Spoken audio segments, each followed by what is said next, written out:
Cricket की दुनिया यानी गेम ऑफ क्रिकेट में आपका स्वागत है।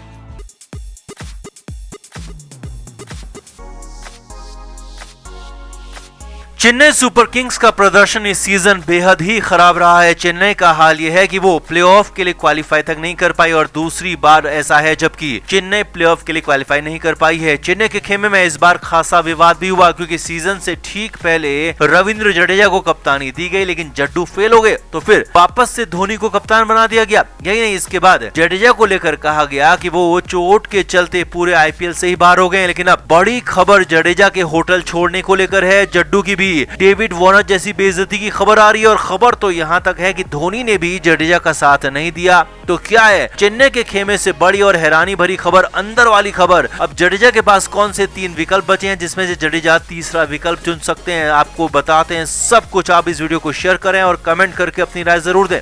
तो रविंद्र जडेजा चेन्नई सुपर किंग्स का कैंप छोड़ चुके हैं, होटल छोड़कर अपने घर भी पहुंच चुके हैं। हालांकि बात चोट की कही जा रही थी, लेकिन अब साफ हो चुका है कि हल्की सी चोट की वजह से जडेजा ने होटल नहीं छोड़ा, बल्कि बात कुछ और थी। क्योंकि चेन्नई सुपर किंग्स और जडेजा एक दूसरे को इंस्टाग्राम पर फॉलो करना भी बंद कर चुके हैं। अब इसी को लेकर बड़ी खबर है, अंदर की खबर आ रही है। जी हाँ, चेन्नई सुपर किंग्स सूत्रों के हवाले से बड़ी खबर यह है कि जिस मैच में रविंद्र जडेजा चोटिल हुए थे उसके बाद भी जडेजा फिट थे। जी हाँ, वैसे तो जड्डू ने चोटिल होने के बाद भी मैदान में फील्डिंग की थी और ड्रेसिंग रूम वहां पर वापस नहीं आए थे, लेकिन उनका प्रदर्शन कोई खास नहीं था और अगले मैच में चोट की वजह से नहीं बल्कि उन्हें खराब फॉर्म के चलते टीम से बाहर किया गया था। और ये फैसला टीम मैनेजमेंट ने ही लिया था, जिसमें कप्तान महेंद्र सिंह धोनी भी शामिल थे। यानी कि जडेजा को टीम से ड्रॉप किया गया था। जी हाँ, जडेजा को टीम से बाहर किया गया था, ड्रॉप किया गया था, ना कि चोट के चलते उन्हें बाहर होना पड़ा था। सीएसके सूत्रों के मुताबिक रविंद्र जडेजा के साथ इस बात को लेकर टीम मैनेजमेंट की बहस भी हुई थी और जडेजा ने कहा था कि उन्हें कुछ मौके दिए जाने चाहिए क्योंकि वो सीनियर खिलाड़ी हैं। उन्होंने अपने 10 साल टीम को दिए हैं, अपना योगदान टीम को दिया है, लेकिन टीम मैनेजमेंट ने साफ कर दिया कि उन्हें प्लेइंग 11 में नहीं रखा जा सकता क्योंकि उनकी जगह बन नहीं रही है। शिवम दुबे को खिलाना जरूरी है जो कि अच्छा खेलने के बाद भी बेंच पर इंतजार कर रहे हैं।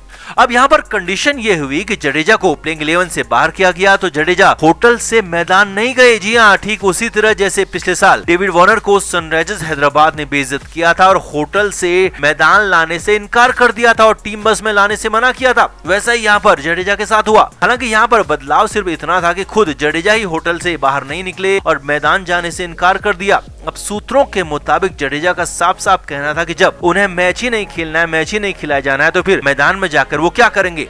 अब सूत्रों के मुताबिक इसके बाद अगले दिन रविंद्र जडेजा ने टीम होटल भी छोड़ दिया। जी हाँ, जड्डू ने टीम होटल अचानक से छोड़ दिया और साथ ही साथ इंस्टाग्राम पर चेन्नई सुपर किंग्स की टीम को फॉलो करना भी बंद कर दिया, जिसके बाद आनन फानन में चेन्नई की टीम की तरफ से बयान जारी करना पड़ा कि जडेजा की चोट बढ़ गई है, दिक्कत ज्यादा हो गई है और चोट की वजह से जडेजा पूरे आईपीएल से, पूरे सीजन से बाहर हो गए। लेकिन सच ये नहीं था, बल्कि सच ये था कि बेइज्जती झेलने के बाद, नुकसान झेलने के बाद, खुद के साथ जबरदस्ती और पक्षपात झेलने के बाद जडेजा ने खुद ही टीम का होटल छोड़ दिया। अब यहाँ पर बड़ी बात यह भी है कि कप्तान महेंद्र सिंह धोनी ने भी यहाँ पर जडेजा का साथ नहीं दिया, जडेजा को रुकने के लिए नहीं कहा और टीम मैनेजमेंट की मनमानी के आगे धोनी भी चुप रहे और एक तरह से जडेजा के साथ धोनी ने भी गलत होने दिया, जिसके बाद अब माना जा रहा है कि जडेजा और सीएसके के रास्ते पूरी तरह से अलग हो गए हैं। हालांकि जडेजा के पास अब 3 विकल्प बचे हुए हैं जिसमें से रविंद्र जडेजा तीसरा विकल्प चुन सकते हैं, जो कि बिल्कुल सबसे ज्यादा मुफीद लग रहा है। जडेजा के पास पहला विकल्प ये है कि चेन्नई सुपर किंग्स के साथ समझौता कर लें क्योंकि उन्हें 16 करोड़ की भारी भरकम रकम पर रिटेन किया गया था और किसी अन्य टीम में उन्हें इतनी मोटी रकम मिलेगी ये जरूरी नहीं है। इसीलिए पहला विकल्प यही है कि जड्डू सीएसके के साथ समझौता कर लें और ऋतुराज गायकवाड़ जैसे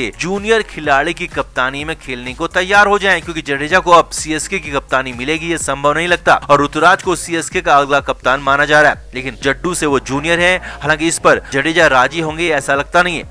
अब जडेजा के पास दूसरा विकल्प ये है कि सीएसके के साथ समझौता तो करें, साथ ही साथ धोनी के रिटायरमेंट के बाद खुद को कप्तान बनाने की शर्त भी रख दें क्योंकि धोनी के टीम में रहते जडेजा क्या कोई दूसरा खिलाड़ी भी कप्तान होकर भी कप्तानी कर नहीं सकता। इसीलिए अगर रविंद्र जडेजा सीएसके से समझौते के बाद इस बात को रखते हैं कि माही के रिटायरमेंट के बाद उन्हें कप्तानी दी जाए तो फिर सीएसके में जड्डू बने रह सकते हैं क्योंकि टीम के साथ जडेजा का साथ 10 साल पुराना है, लिहाजा दोनों ही तरफ से समझौते की कोशिश हो सकती सकती है, जडेजा को टीम में बनाए रखने की कोशिश हो सकती है। अब रविंद्र जडेजा के पास तीसरा विकल्प भी है और माना जा रहा है कि जडेजा तीसरा विकल्प ही चुनेंगे और वो तीसरा विकल्प ये है कि जड्डू ट्रेड होकर किसी अन्य टीम के पास चले जाएं या फिर सीएसके मैनेजमेंट से कहें कि खुद को यानी कि जडेजा को रिलीज कर दें और अगले सीजन से पहले होने वाले ऑक्शन में जाएं और नई टीम के साथ जडेजा आगे बढ़े।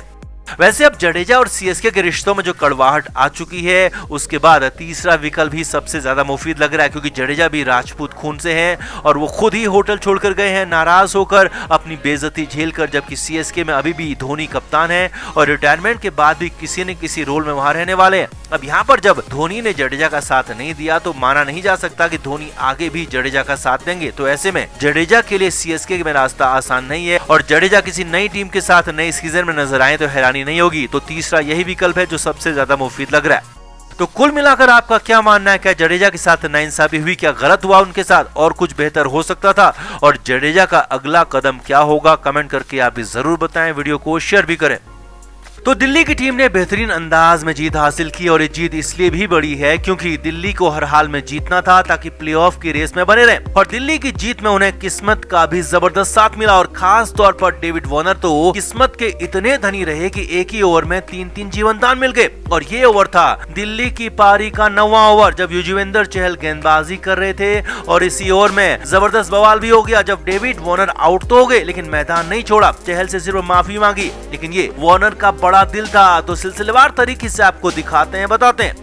राजस्थान के लिए 9वां ओवर लेकर युजवेंद्र चहल आए। पहली बॉल पर मिशेल मार्श सामने थे और सिंगल हो गया। अब दूसरी बॉल पर डेविड वार्नर स्ट्राइक पर आए। अब शॉर्ट बॉल को वार्नर ने पुल किया, बॉल डीप मिड विकेट की तरफ गई, बॉल हवा में थी और फील्डर देवदत्त पड्डीकल वहां पर थे। यहाँ पर कैच तय होना था लेकिन बॉल से पहले पड्डीकल बाउंड्री लाइन से काफी आगे थे और वार्नर के शॉट के बाद पीछे तो गई लेकिन वो नाकाफी रहा और हल्का सा हाथ को छूते हुए बॉल 6 रन के लिए चली गई। अब यहाँ पर देवदत्त अगर पीछे होते तो बेहद आसानी से इस कैच को पकड़ लेते और यहाँ पर डेविड वार्नर को ओवर में पहला जीवनदान मिल गया। हालांकि अभी तो असली बवाल, असली हंगामा बाकी था। अब बवाल से पहले अगली ही बॉल पर जोस बटलर ने भी वार्नर का कैच छोड़ दिया। जी हाँ, ओवर की तीसरी बॉल डेविड वार्नर ने लॉन्ग ऑफ की तरफ शॉट मारी लेकिन वहां खड़े जोस बटलर कैच पकड़ नहीं पाए और 2 रन हो गए। लगातार दूसरी बॉल पर डेविड वार्नर को दूसरा जीवनदान मिल चुका था। अब बारी आने वाली थी बवाल की, हंगामे की, जो कि ओवर की आखिरी बॉल पर हुआ।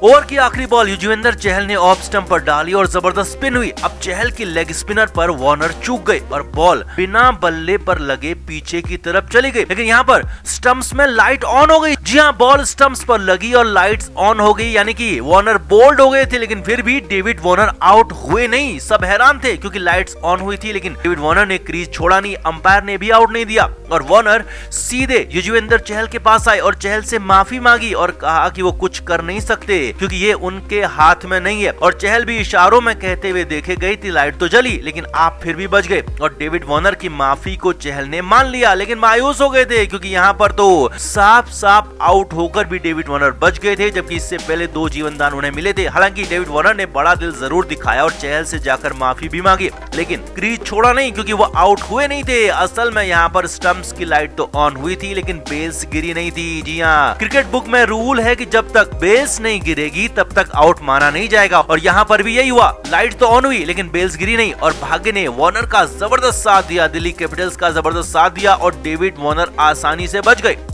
अब यही ओवर, यही बॉल मैच की टर्निंग पॉइंट भी बन गई क्योंकि सेट बल्लेबाज डेविड वार्नर अगर यहाँ पर आउट होते तो फिर राजस्थान मैच में वापसी कर सकता था लेकिन ऐसा हुआ नहीं। डेविड वार्नर आउट नहीं हुआ और इसके बाद वार्नर और मिशेल मार्श ने धमाकेदार अंदाज में बैटिंग की और दिल्ली की टीम को बेहद ही आसान जीत दिला दी। इसमें 1 ओवर का बड़ा कमाल रहा और इस 1 ओवर के कमाल ने जहां दिल्ली को हंसने का मौका दे दिया तो वहीं राजस्थान के साथ युजवेंद्र चहल को मायूस कर दिया और 1 ओवर ने पूरा गेम बदल दिया, पूरा गेम पलट दिया। तो आपका क्या मानना है? क्या चहल का ये ओवर टर्निंग पॉइंट साबित हो सकता था? क्या यहाँ पर डेविड वार्नर अगर आउट होते तो बाजी पलट सकती थी? क्या आप भी कमेंट बॉक्स में अपनी राय जरूर दें, वीडियो को शेयर भी करें। क्रिकेट के हर नए अपडेट के लिए गेम ऑफ क्रिकेट को सब्सक्राइब करें और उसके बाद बेल आइकन को प्रेस करना ना भूलें ताकि सिर्फ आपको मिले गेम ऑफ क्रिकेट की हर खबर सबसे पहले।